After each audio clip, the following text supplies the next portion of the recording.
Dear students, स्वागत है आपका अपने YouTube चैनल मनोहारी मैथ्स में। प्रीवियस वीडियो में हम लोग आधारभूत आनुपातिकता प्रमेय को सिद्ध किए थे। आधारभूत आनुपातिकता प्रमेय क्या है? अगर कोई त्रिभुज ABC है और BC के समांतर कोई रेखा खींच दी गई है D, तो AD बटे DB बराबर AE बटे EC होता है। अब उसका विलोम क्या है, उल्टा क्या है कि अगर मालूम हो हमको ये त्रिभुज है, मानिए ये त्रिभुज ABC है और यह D कोई रेखा, ये नहीं मालूम है कि D समांतर BC है कि नहीं है, लेकिन इतना मालूम है कि AD बटे DB बराबर AE बटे EC है। अर्थात ये जो रेखा है D वो AB और AC को समान अनुपात में विभाजित कर रही है, तो सिद्ध करना है कि DE समांतर BC है। तो इस प्रमेय में क्या है, अगर DE समांतर BC है तो यह AD बटे DB बराबर AE बटे EC होता है।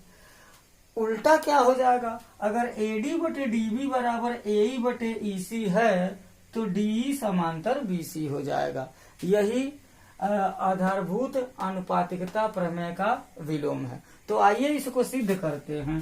कैसे यह सिद्ध होगा? तो सबसे पहले यहाँ देखिए, दिया है एक त्रिभुज ABC, दिया है त्रिभुज ABC में, इस त्रिभुज ABC में क्या दिया है, AD बटे DB बराबर AE बटे EC ये दिया है। सिद्ध करना है हमको सिद्ध करना है कि DE समांतर BC है। अब देखिए, DE समांतर BC हमको सिद्ध करना है तो यहाँ पर विरोधाभास से सिद्ध कर। विरोधाभास क्या होता है, जैसे क्लास 9 में पढ़े होंगे आप, सिद्ध करो कि करड़ी में 2 या करड़ी में 3 एक अपरिमेय संख्या है। तो प्रारंभ में आपको याद होगा, मान लिया जाता है कि मान लिया कि करड़ी में 3 एक परिमेय संख्या है, और जब उसको आगे हम हल करते हैं तो परिमेय संख्या का गुण नहीं दिखा पाता है, तो इसको कह देते हैं कि मानना हमारा गलत था कि वह परिमेय संख्या है, बल्कि वो है एक अपरिमेय संख्या। इसी को विरोधाभास कहते हैं। तो यहाँ अगर DE समांतर BC हमको सिद्ध करना है, हम मान लेंगे कि DE समांतर BC नहीं है, DE समांतर BC नहीं है। अगर DE समांतर BC नहीं है तो बिंदु D से होकर के एक रेखा खींच देते हैं, DF रचना कर देते हैं और उसको मान लेते हैं कि BC के समांतर है। तो यहाँ रचना में D सिद्ध करना है, DE समांतर BC, तो रचना यहाँ पर हम करेंगे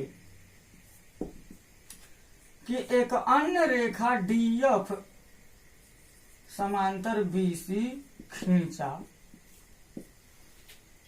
DF खींच लिया जो BC के समांतर है।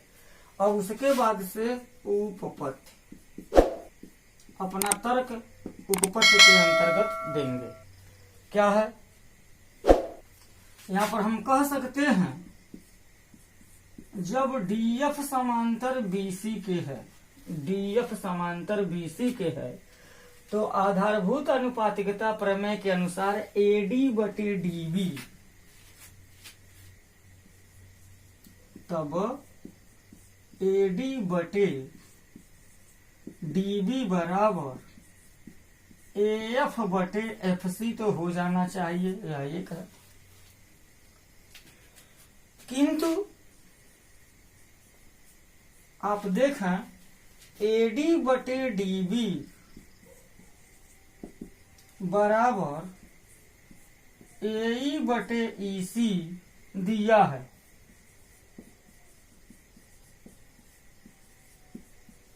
अपने पास से नहीं कहा जा रहा है, ये दिया है। तो 1 और 2 से, 1 और 2 से क्या मिल जाएगा, समीकरण 1 और 2 का जो लेफ्ट हैंड साइड है वो बराबर दिख रहा है, तो राइट हैंड साइड भी बराबर हो जाएगा। क्या हो जाएगा? AF बटे FC बराबर AC बटे EC हो जाएगा। AF बटे FC बराबर AC बटे EC हो जाएगा। अब क्या करेंगे, यहाँ दोनों पक्षों में एक जोड़ेंगे। दोनों पक्षों में एक जोड़ने पर देखा जाए क्या मिलता है। AF बटे FC प्लस 1 बराबर AC बटे EC प्लस 1। जब इसको जोड़ेंगे तो क्या हो जाएगा, जैसे लॉसल इसका हर एक मानेंगे FC और एक का लॉसल FC हो जाएगा, तो ऐसे AF प्लस FC बटे FC और यहाँ AC प्लस EC बटे EC हो जाएगा। अब देखिए AF प्लस FC को जो हम जोड़ेंगे, AF प्लस FC को जोड़ेंगे तो AC हो जाएगा। AC बटे FC हो गया। AC प्लस EC, AC तो नहीं है यार, AC बटे EC, AF बटे FC, AF बटे FC और यह सब दिया है। AC बटे EC नहीं दिया है, AE बटे EC दिया है। AE बटे EC, ये AE बटे EC है। तो AE प्लस EC होगा तो वो भी क्या हो जाएगा, AC हो जाएगा। AC बटे EC। अब देखिए दोनों पक्षों में अगर हम AC से भाग दे देते हैं तो AC कैंसिल हो जाएगा, या तिरछा गुणा कर दीजिए, कोई दिक्कत नहीं है। AC गुणे EC बराबर AC गुणे हो जाएगा FC। इतना तो कर सकते हैं क्रॉस मल्टीप्लीकेशन में। और AC से AC जब कैंसिल होगा तो EC बराबर FC हो जाएगा। EC बराबर FC। अब देखिए EC बराबर FC, EC बराबर FC। EC और FC बराबर कैसे हो जाएगा, कब होगा? EC यहां से यहां तक है, FC यहां से यहां तक है, और यहां बताया जा रहा है तर्क के द्वारा EC और FC दोनों बराबर हैं। ये कब संभव है? ये तब संभव है जब F और E दोनों संपाती हो जाएं, एक ही बिंदु पर आ जाएं, तभी हो पाएगा। या तो E F पर चला जाए या F E पर चला आए, तब जाकर के हो पाएगा। तो यहाँ लिख सकते हैं, ये इसको 3 माने, यहाँ पर लिख सकते हैं कि कथन 3 तभी संभव है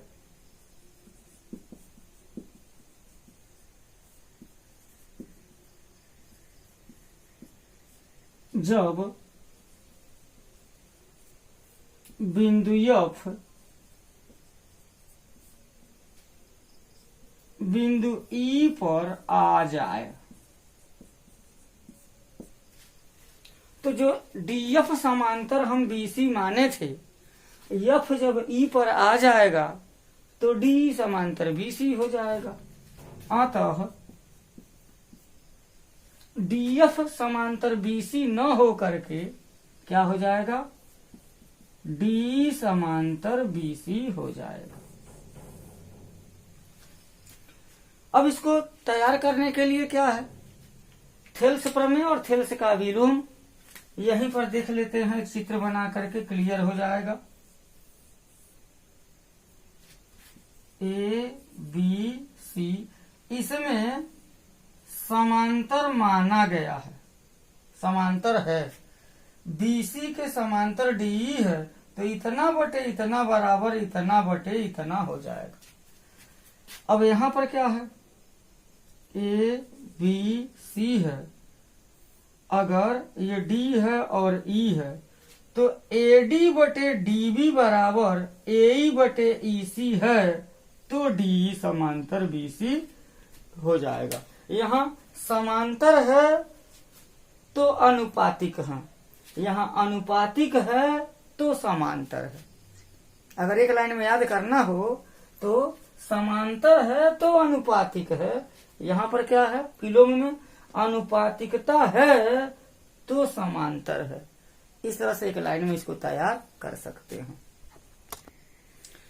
आइए थेल्स प्रमेय से संबंधित कुछ महत्वपूर्ण तथ्य प्राप्त करते हैं जिन पर हमको प्रश्न हल करना है। प्रश्न आ सकता है चाहे कंपटीशन में हो चाहे बोर्ड के एग्जाम में हो। तो देखिए यहाँ इस त्रिभुज में त्रिभुज ABC में डी समांतर BC है तो हमें क्या क्या परिणाम मिल सकते हैं उस पर विचार करना है। पहला परिणाम क्या हो सकता है? पहला परिणाम होगा AD बटे DB बराबर AE बटे EC। ये पहला परिणाम हमको मिलेगा। दूसरा परिणाम क्या मिल सकता है? इसका विलोम मिलेगा। क्या हो जाएगा? DB बटे AD बराबर EC बटे AE। देखिएगा AD बटे DB बराबर AE बटे EC, ये पहला तथ्य हो गया। इसी को व्युत्क्रम कर देंगे तो BD बटे या DB बटे AD बराबर EC बटे AE हो जाएगा। अब एक काम करना है, यहाँ एक तथ्य तो हो गया। यहाँ अब देखेंगे इसमें एक से अगर देखा, जब AD बटे DB बराबर AE बटे EC है, यहाँ दोनों पक्षों में हम अगर एक जोड़ देते हैं +1 बराबर AE बटे EC +1 हो जाए तो क्या हो जाएगा? यहाँ AD प्लस DB बटे DB बराबर AE प्लस EC बटे EC हो जाएगा। अब AD में जब DB जोड़ेंगे, AD में DB जोड़ेंगे तो वो AB बन जाएगा। अब क्या हो गया? यहाँ AB बटे DB हो गया, AE प्लस EC मिल करके क्या हो जाएगा? AC और बटे हो जाएगा EC के। एक तथ्य हमको यह मिल गया। ये पहला हो गया। दूसरा हो गया, इसको हम तीसरा मान सकते हैं। और इसी का जब हम विलोम कर देंगे तो यहाँ चौथा हो जाएगा। क्या? DB बटे AB बराबर EC बटे AC। पहला से उल्टा दूसरा तैयार हो गया। पहले वाले में जब दोनों पक्षों में एक जोड़ दिया गया तो हमको तीसरा तथ्य मिल गया, AB बटे DB बराबर AC बटे EC। और इसका जब उल्टा कर देंगे तो DB बटे AB बराबर EC बटे AC हो जाएगा। आइए एक और तथ्य देखते हैं दूसरे वाले से। दूसरा तथ्य क्या है हमारा? DB बटे AD बराबर EC बटे AE है। यह है। इसमें अगर हम एक जोड़ देते हैं तो क्या मिल जाएगा? DB बटे AD प्लस 1 बराबर EC बटे AE प्लस 1। यहाँ पर क्या है? DB प्लस AD बटे हो गया AD, EC प्लस AE बटे हो जाएगा AE। अब DB में जब AD जोड़ेंगे, DB में जब AD जोड़ेंगे तो क्या हो जाएगा? AB हो जाएगा। AB बटे AD बराबर EC plus AE, EC plus AE को जोड़ेंगे तो क्या हो जाएगा? AC हो जाएगा। और AC बटे हो गया AE। यहाँ AB बटे AD बराबर AC बटे AE। एक तथ्य ये पहला, दूसरा, तीसरा, चौथा, यह हमको एक पांचवा तथ्य मिल गया। अब इसका जब हम उल्टा कर देंगे तो क्या हो जाएगा, AD बटे छठवां तथ्य मिल जाएगा, AD बटे AB बराबर AE बटे AC। तो हम क्या देख रहे हैं, पहले में देखिए AD बटे DB बराबर AE बटे EC, इसका विलोम कर दिया तो DB बटे AD बराबर EC बटे AE हो गया। अब यहाँ पर फिर क्या है, AB बटे DB बराबर AC बटे EC हो गया। इसका उल्टा कर दिया तो क्या हो जाएगा, DB बटे AB बराबर EC बटे AC हो गया। यहाँ पर देखेंगे क्या है, AB बटे AD बराबर AC बटे AE हो गया।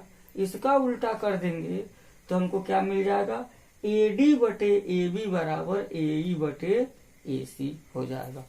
इस तरह से कुल मिलाकर के आपको सबसे पहले AD बटे DB बराबर AE बटे EC अगर प्राप्त हो जाए तो हम सब कुछ इसमें से निकाल सकते हैं। क्या है, एक बार देखा जाए इसे, इतना बटे इतना बराबर इतना बटे इतना, या इतना बटे इतना बराबर इतना बटे इतना, इतना बटे इतना बराबर इतना बटे इतना, या इतना बटे इतना बराबर इतना बटे इतना।